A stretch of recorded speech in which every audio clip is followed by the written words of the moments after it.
E beleza, nesse vídeo vamos falar sobre o Banco do Brasil. Será que nesse preço que ele está sendo negociado hoje é uma grande oportunidade? É um momento pra gente encher o carrinho, comprar várias ações do banco ou não? A gente tem que ficar longe do Banco do Brasil? Tem algo acontecendo ali por trás que a gente não sabe? Então a ideia desse vídeo é justamente essa, fazer uma análise mais completa sobre o Banco do Brasil pra te falar no final a minha opinião, a minha sincera opinião, se realmente vale a pena ou não. A gente tem que ficar fora aqui da ação do Banco do Brasil. Então bora lá, vamos começar dando uma olhadinha. Nós temos aqui então o Banco do Brasil. A cotação hoje dele está em R$24. Inclusive, recentemente ele estava ali abaixo dos 24, estava em R$23,90. Ali estava realmente mais descontado do que ele já está agora. Mas mesmo assim ele continua bem descontado. Se a gente for olhar aqui para o indicador que é o PVP, esse aqui ele mostra se aquele indicador que mostra se está igual a 1, está no valor justo. Seria em tese o valor justo para a gente comprar aquela ação. Sempre que ele estiver abaixo de 1 tem esse desconto. Então aqui no caso teria esses 23% aqui de desconto com o Banco do Brasil. Vamos dar uma olhada aqui também na variação. Olha só, nos últimos 12 meses, essa variação aqui do investidor 10, ele já considera também os proventos. Então, mesmo com os proventos, os dividendos que a empresa pagou nesse último ano, que foram bons dividendos, foi um dividendo aqui de quase 11%, 10,86%. Então, mesmo considerando esses 10% de dividendos, aqui teve uma variação de menos 6%. Então, realmente, se a gente olhar para o gráfico aqui nesse último ano, o Banco do Brasil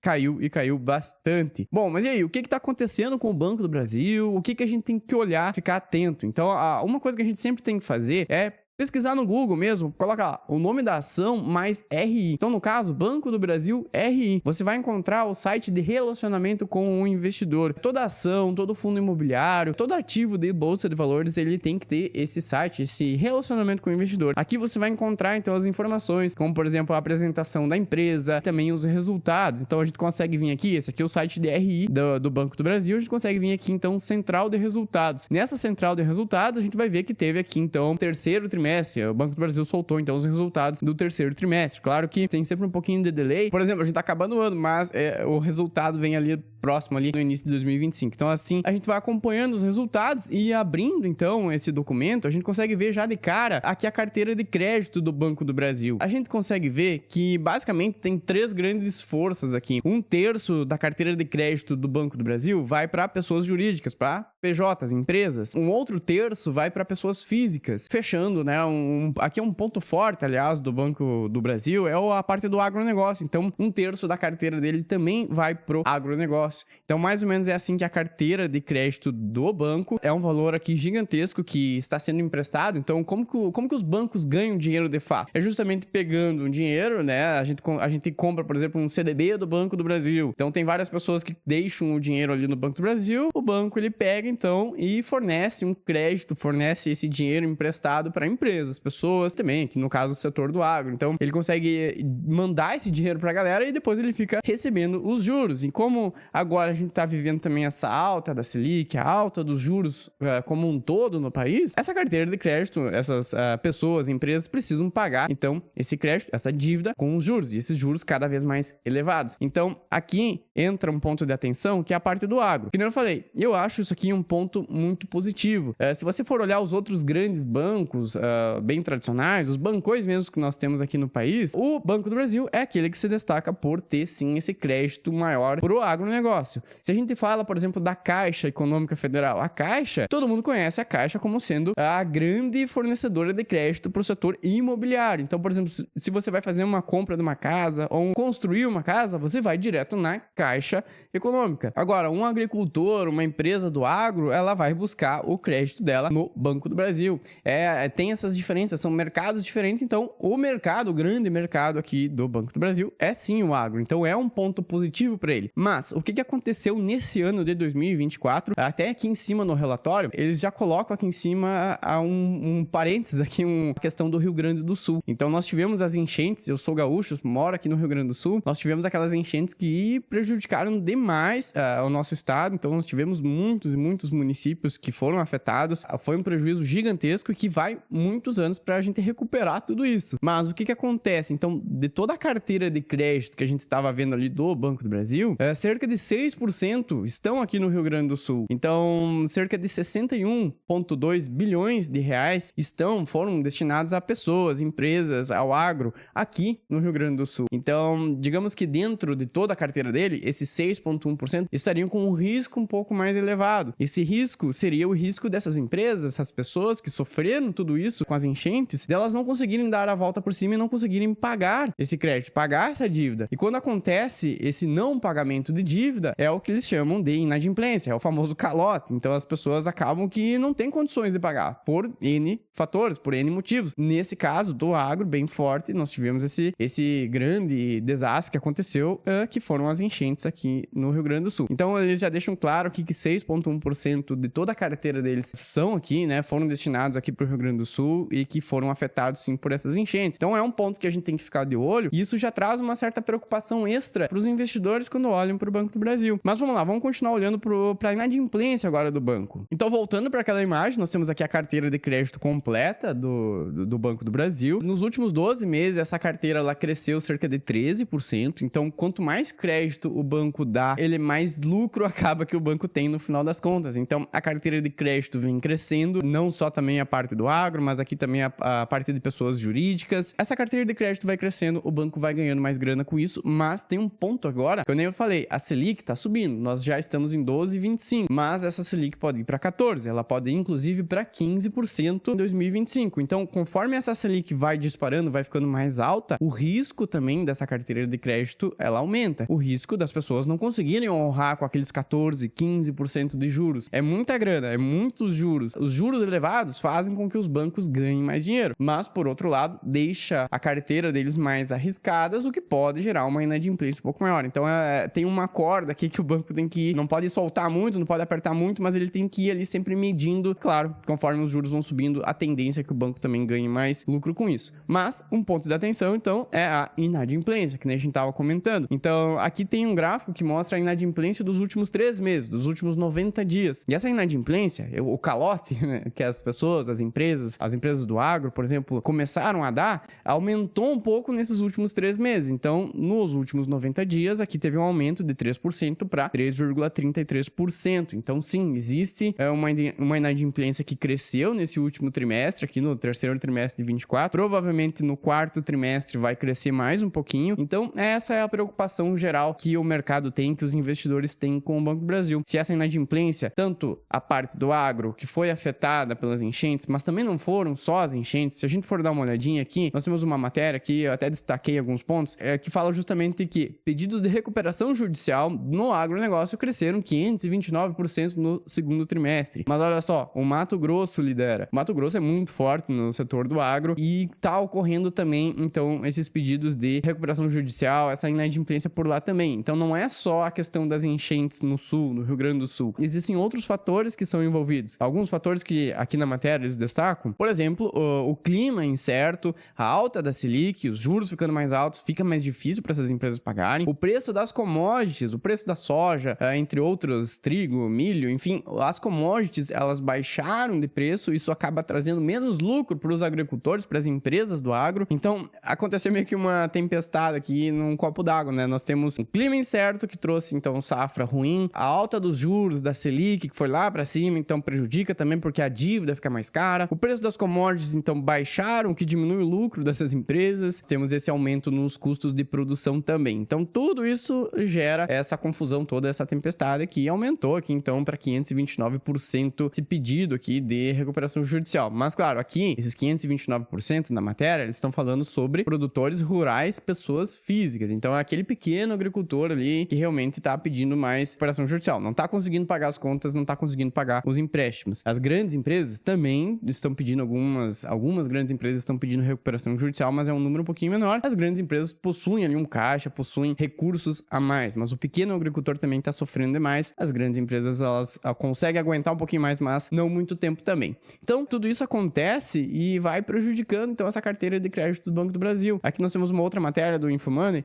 Inadimplência do agro deve pressionar lucro no curto prazo aqui do Banco do Brasil. Mas aqui eu destaquei o no curto prazo. Então, sim, tá acontecendo tudo isso. Nós temos o setor do agro, que é terço da carteira de crédito do banco. Então, o setor do agro tá passando por esses problemas, tanto de enchentes aqui no Rio Grande do Sul, mas também no clima incerto, a taxa Selic subiu, as commodities que baixaram de preço. Então, tudo isso acaba prejudicando as empresas do agro, que prejudicam, no final das contas, o banco, porque a inadimplência do banco vai acabar crescendo. Se tem uma inadimplência maior, o número de calotes aumentou, significa que o banco vai ter um lucro menor. Então, se espera um lucro menor para o Banco do Brasil no curto prazo. Por isso que eu destaquei aquele curto prazo. E por que eu não fico tão preocupado com isso? É porque justamente a gente investe pensando no longo prazo. Então, se eu estou investindo no Banco do Brasil para daqui a 10 anos, para daqui a 20 anos, esse momento de curto prazo, o mercado ele é cíclico. Então, nós vamos ter esses momentos de incerteza, tanto na economia, com os juros subindo, mas também incerteza, esse clima, né?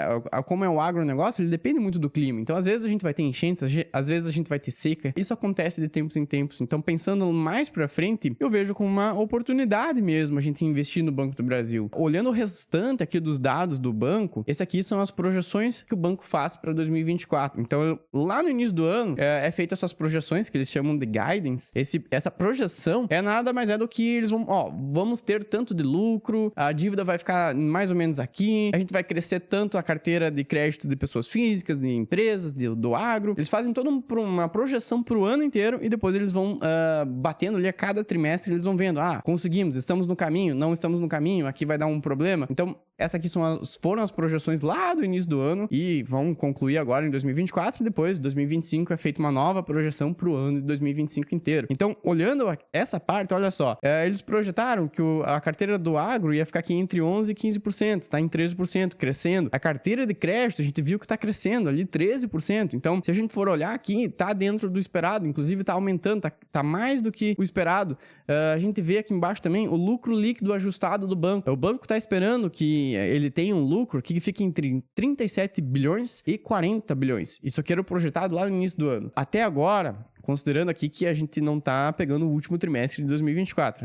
Aqui o relatório vai até o terceiro trimestre de 24. Já tem um lucro de 28 bi. Então, se espera para que, contando esse último trimestre, provavelmente o banco vai, inclusive ele colocou aqui, está mantido essa projeção. Então, provavelmente vai ficar muito perto dos 37 e não dos 40. Mas vai bater aqui 37, um 37,5, 38. Então, é esperado um lucro mais tímido, um lucro ali que fica, mas mesmo assim, o banco vem crescendo o lucro ano após ano. Então, se a gente voltar aqui para o investidor 10, nós temos aqui embaixo a parte do lucro. Vamos dar uma olhadinha. E olha só, aqui tem um gráfico bem interessante que ele mostra aqui o lucro líquido. Olha só, as barrinhas em cinza é justamente o lucro crescendo. Então, lá em 2021, teve um lucro de quase 20 bilhões. Em 2022, quase 30 bilhões. Em 2023, 33 bilhões. E para 2024, se espera aquele lucro ali que fique entre 37 e 40. Então, mesmo assim, vai ter um lucro bem expressivo, um lucro que vai provavelmente ficar ali em torno de 36, 37, mas vai ser mais do que o ano passado, mesmo com esses problemas. Então, o banco,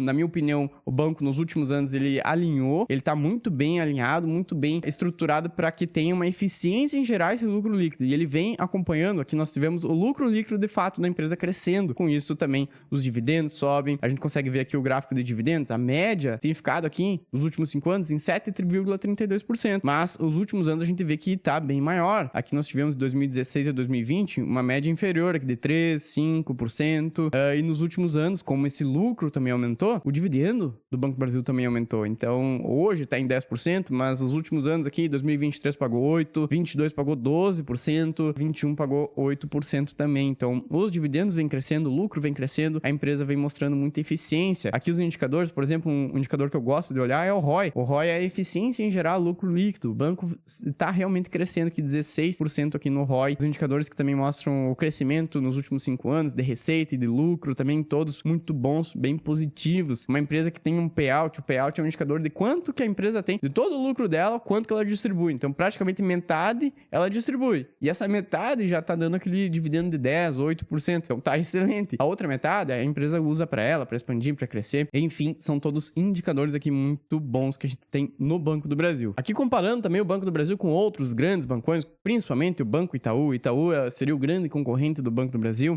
A gente consegue ver aqui o PL. O PL é um indicador que mostra em quantos anos a gente teria o nosso dinheiro de volta, o retorno dos nossos investimentos. Então, o PL, aqui o Banco do Brasil está com 4, menos de 5 no PL. É um PL muito baixo, um PL que mostra que a empresa está descontada, porque a empresa vem dando lucro, a empresa vem crescendo e o dividendo também vem acompanhando, vem sempre alto ali, aqueles 8, 10%. Então tá muito bom. O PL realmente tá bem descontado comparado aqui aos demais, como por exemplo, Banco Itaú, Bradescão, Santander, todos esses outros bancões têm um PL maior. Isso mostra que Banco do Brasil, de fato, tá bem descontado na bolsa. Se a gente pegar esse gráfico aqui, por exemplo, ele compara, eu coloquei aqui o Banco do Brasil, o IBOV, que seria o índice então com as ações, CDI e IPCA, só pra gente ter uma ideia. Então, nos últimos 10 anos, o retorno, se a gente tivesse investido no Banco do Brasil, nos últimos 10 anos e segurado ele, o Banco do Brasil teria dado um retorno de 210%, enquanto o IBOV a Bolsa de Valores teria crescido 132%, renda fixa subindo 142%, muito bom também, o IPCA, a inflação, então, em 75%. Então, é uma ação que se mostrou, nesses últimos 10 anos, ela bateu os principais índices aqui, é uma ação que trouxe um bom retorno para os investidores. E bom, dessa maneira a gente vai para a pergunta, será que vale a pena? É uma grande oportunidade ou eu ficaria de fora? Bom, eu já falei na metade do vídeo que eu acho que sim, é uma grande oportunidade. Por exemplo, se eu olhar aqui para a carteira da Aurora, essa é a série que eu faço aqui no canal, eu invisto para minha filha, então essa carteira dela, ela vai utilizar daqui a 20 anos. Não, nesse último mês aqui de dezembro, inclusive, eu fiz compras, aumentei um pouquinho a participação aqui em Banco do Brasil. Se a gente for olhar aqui os lançamentos, eu olhei para o Banco do Brasil, vi que estava também bem descontado, dei uma analisada justamente esses dados do agro, inadimplência crescendo um pouquinho. Nós temos aqui então, eu fiz compras do Banco do Brasil, comprei mais um pouquinho aqui para a carteira da minha filha, carteira da Aurora. Então isso aqui já é que mostra que sim, eu acredito que o Banco do Brasil está num bom momento para a gente comprar. Claro que você vai fazer a sua análise, você vai ver se vale a pena você incluir mais ações, se você já tem ações do Banco do Brasil, será que vale a pena você baixar o preço médio? Ou se você não investe do banco, quem sabe agora surgiu uma oportunidade para você entrar. Então olha só, o meu preço médio tá aqui em R$25, mas hoje ela tá aqui nos 24, a gente viu que tá aqui 24 e 28. Comentei que ela chegou a bater 23, mas já deu uma subidinha então agora nesses últimos dias. Então, em resumo, eu acho que Banco do Brasil é sim uma grande oportunidade pra gente investir. Eu continuo firme com a ação. Nós temos esses riscos extras agora com a questão do agro, tem a questão também do que o Banco do Brasil ali é uma estatal, então tem sempre esse risco extra ali por trás, mas